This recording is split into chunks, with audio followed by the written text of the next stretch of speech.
Assalamualaikum warahmatullahi wabarakatuh. Apa kabar kalian semuanya? Ustazah doakan kalian selalu dalam keadaan sehat dan tetap semangat walaupun dalam keadaan puasa. Oke, hari ini kita akan belajar bersama lagi. Belajar apa kita hari ini? Ya, tematik dan bahasa Arab. Apakah kalian sudah siap? Pastikan kalian sudah sholat duha, kemudian berdoa, serta setor hafalan ke ustadz-ustadzah pembimbing di kelompok kalian masing-masing. Setelah itu, siapkan peralatan untuk belajar hari ini. Kita hari ini akan mempelajari mengenal arti lambang pramuka, kemudian mengenal arti lambang Hizbul Waton, dan membuat kesimpulan sebuah bangun datar. Oke, kita mulai dari yang pertama. Mengenal arti lambang pramuka. Arti lambang pramuka. Seperti pada modul kalian ya, arti lambang pramuka, buah kelapa dapat tumbuh di mana saja. Artinya apa? Anggota pramuka dapat menyesuaikan dengan sekelilingnya. Kemudian, pohon kelapa menjulang lurus dan tinggi. Artinya, anggota pramuka mempunyai cita-cita yang tinggi serta berpendirian teguh. Kemudian, pohon kelapa tumbuh kuat dan erat di dalam tanah. Artinya, anggota pramuka memiliki tekad yang kuat. Kemudian, kelapa merupakan pohon yang serbaguna. Artinya, anggota pramuka adalah manusia yang berguna. Oke, selanjutnya kita akan mengenal arti lambang Hizbul Waton. Hizbul Waton atau kepanduan di sekolah kita, lambangnya seperti ini ya, lingkaran dengan sinar 12, kemudian gambar matahari bersinar utama 12 dengan monogram HW di tengahnya. Sinar matahari berjumlah 12 bermakna bahwa setiap anggota pandu HW diharapkan mampu memancarkan sinar pribadi muslim sehari penuh kepada masyarakat, bangsa, dan negara selama 12 bulan, ya kan? Sehari penuh dalam 1 tahun, 12 bulan, seperti itu. Kemudian, simbol Hizbul Waton adalah sebagai jati diri anggota pandu HW, yaitu berupa lingkaran dengan gambar sekuntum bunga melati di dalamnya, serta sebuah pita bertuliskan Fastabiqul Khairat dalam huruf Arab yang artinya berlomba-lomba dalam kebaikan. Kuncup bunga melati dengan daun mahkota berwarna putih berarti suci, berjumlah 5 helai bermakna rukun Islam. Daun kelopak berjumlah 6 bermakna rukun iman, dan 2 lembar daun bermakna 2 kalimat syahadat. Ditopang oleh selembar pita berbentuk mulut tersenyum bermakna pandu itu selalu bahagia. Oke. Selanjutnya kita lanjutkan menyimpulkan sebuah bangun datar.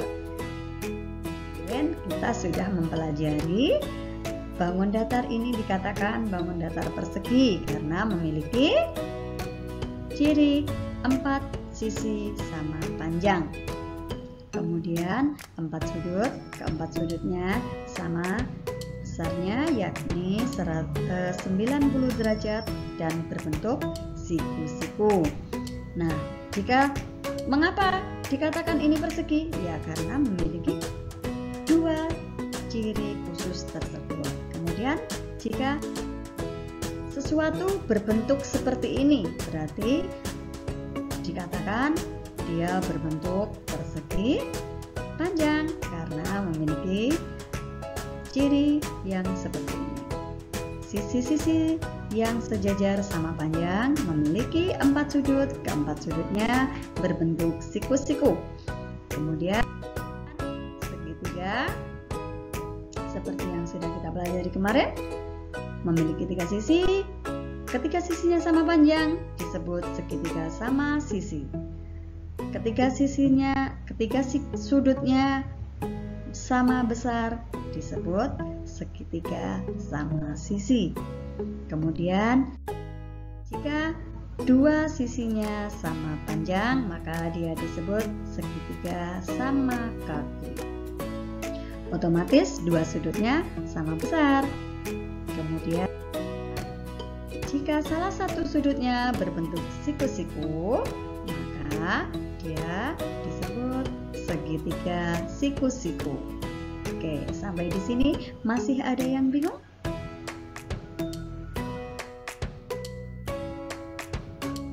Apa saja yang sudah kita pelajari hari ini?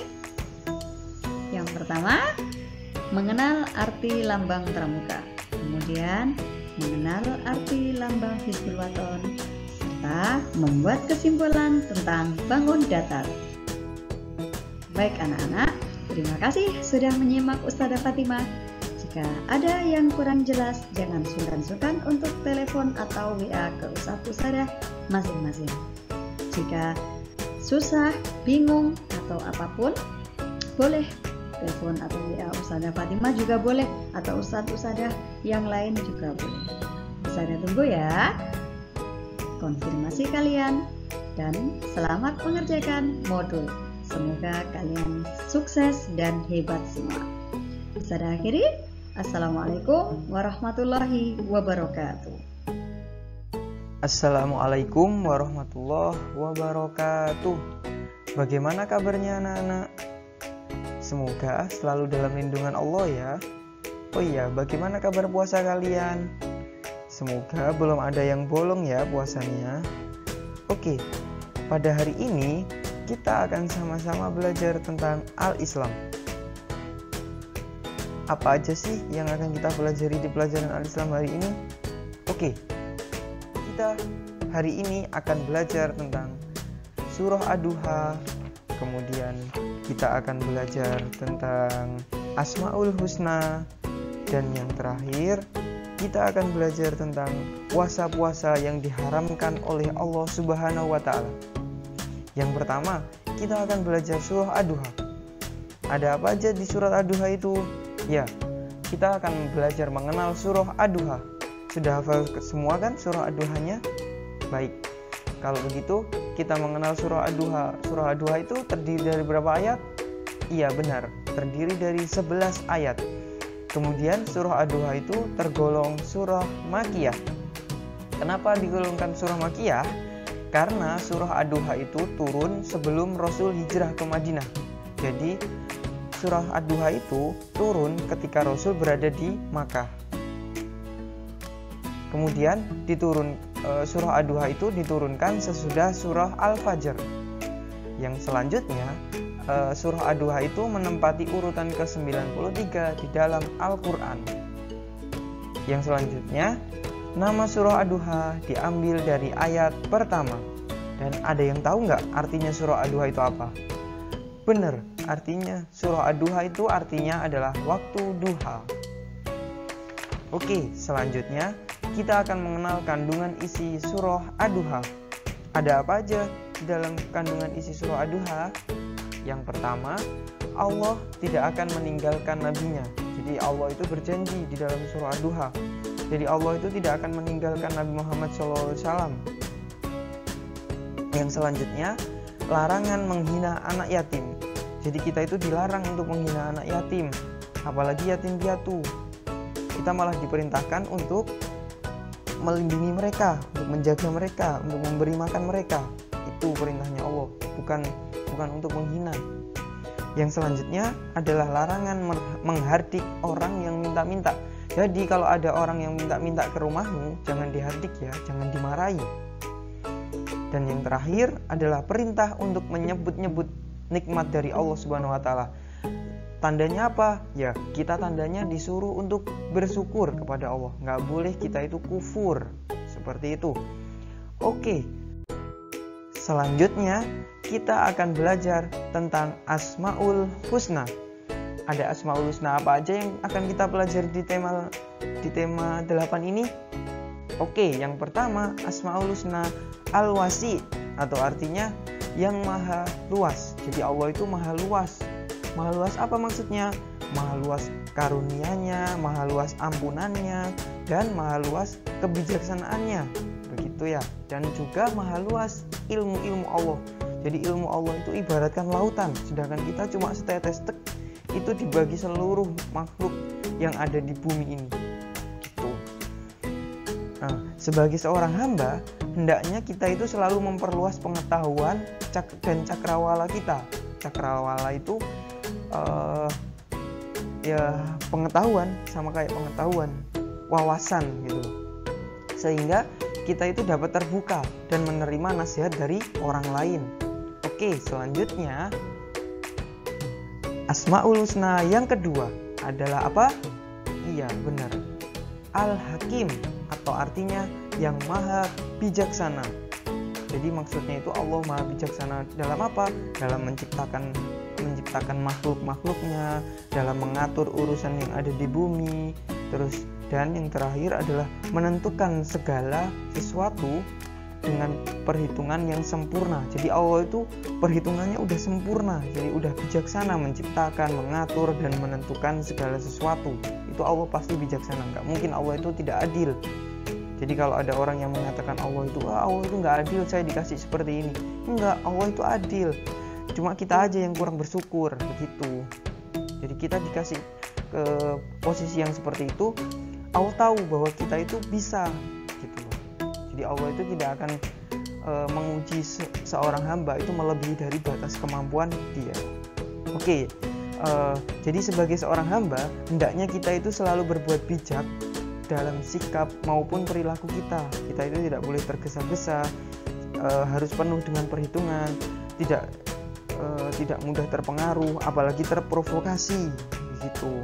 Jadi harus selalu berpikir antara bahaya dan manfaat itu harus selalu kita pikirkan, mana yang berbahaya, mana yang bermanfaat. Kita pilih yang bermanfaat. Selanjutnya adalah puasa-puasa yang diharamkan oleh Allah Subhanahu wa taala. Ada apa aja puasa yang diharamkan oleh Allah Subhanahu wa taala? Iya, jadi puasa itu, sekarang kan kita lagi puasa Ramadan. Jadi puasa Ramadan itu puasa yang wajib untuk dikerjakan oleh setiap muslim, karena ada perintahnya di dalam Al-Quran surah Al-Baqarah ayat 183. Ya ayyuhalladzina amanu kutiba alaikumusiyam kama kutiba alal ladzina min qablikum la'allakum tattaqun. Jadi diperintahkan kepada kita orang yang beriman untuk berpuasa sebagaimana orang yang terlebih dahulu sebelum kamu diperintahkan juga untuk berpuasa. Agar apa? Agar kamu la'allakum tattaqun, agar kamu bertakwa. Oke. Nah, pada pembahasan kali ini kita akan membahas puasa-puasa yang diharamkan oleh Allah. Apa aja? Yang pertama, pengertiannya dulu ya. Jadi pengertian dari puasa yang diharamkan oleh Allah itu apa? Ya, adalah puasa yang dikerjakan pada waktu-waktu yang terlarang. Jadi puasa itu ada yang wajib, ada yang dilarang oleh Allah. Kalau puasanya itu dikerjakan pada waktu yang terlarang, maka itu puasanya jadi haram. Nah, puasa yang diharamkan oleh Allah itu apa aja? Antara lain yang pertama adalah puasa pada hari raya. Kita memiliki 2 hari raya Idul Fitri dan hari raya Idul Adha. Nah, kalau kita puasa pada hari raya Idul Fitri dan puasa pada hari raya Idul Adha, maka puasa kita menjadi haram dan Allah sangat benci seperti itu. Selanjutnya adalah puasa pada hari Tasyrik. Ada yang tahu hari Tasyrik itu tanggal berapa aja? Iya benar, tanggal 11, 12, 13 bulan Dzulhijjah atau bulan ke-12 di penanggalan Hijriyah. Jadi ada Muharram, Safar, Rabiul Awal, Rabiul Akhir, Jumadil Awal, Jumadil Akhir, Rajab, Sa'ban, Ramadan, Syawal, Dzulqa'dah, Dzulhijjah. Nah, kan tanggal 10 Dzulhijjah itu hari raya Idul Adha. Nah, tanggal 11, 12, 13 Dzulhijjah itu kita diharamkan untuk berpuasa. Karena apa? Karena itu termasuk hari rayanya kaum muslimin gitu. Oke, selanjutnya yang ketiga adalah puasa sunnah bagi seorang wanita yang tidak mendapatkan izin dari suaminya. Dan selanjutnya puasa yang dapat membahayakan keselamatan jiwa. Misalkan ketika ya Allah hari ini saya pengen berpuasa tapi saya sakit ya Allah. Kalau saya tetap puasa saya pasti mati. Jadi minta keringanan ya Allah.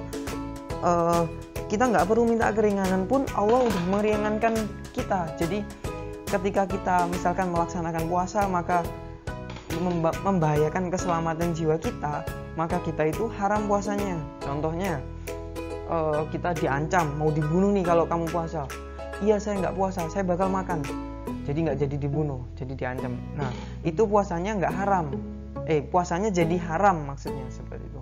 Kalau makan nggak haram. Karena apa? Karena terancam, karena membahayakan keselamatan jiwa. Oke, terima kasih anak-anak. Sekian dulu ya pembelajaran dari Ustadz hari ini. Semoga pembelajaran hari ini bermanfaat. Dan jangan lupa mengerjakan LKS yang akan Ustadz bagikan berupa link ke wali kelas masing-masing. Sekian dulu ya dari pembelajaran Al-Islam hari ini. Apabila ada kesalahan dan kekurangan, Ustadz mohon maaf ya. Jangan lupa tetap belajar, tetap jaga kesehatan, tetap ibadah ya. Dan jangan lupa juga ketika selesai ibadah mendoakan ayah dan bunda. Oke. Ustadz akhiri. Wassalamualaikum warahmatullahi wabarakatuh.